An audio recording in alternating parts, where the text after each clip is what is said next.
हमारा जिंदगिया में अगिया लगैलू कके बर्बाद जान बोला का तू पैलू। हमारा जिंदगिया में अगिया लगैलू कके बर्बाद जान बोला का तू पैलू। हमारा उजाड़ के न हंसबू हो, हमारा नियन प्यार पावे खती जीवन भर तरसबू हो।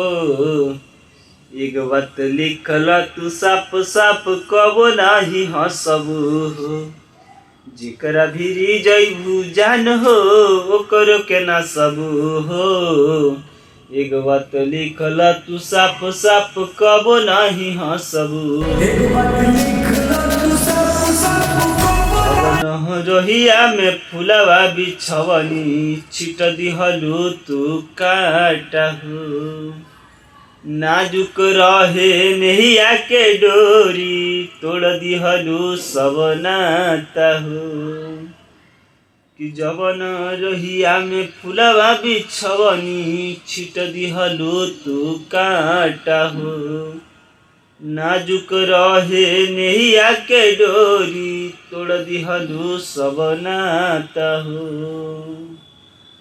तू कब फसबू हो, हमारा नियन प्यार पावे खती जीवन भर तरसबू हो।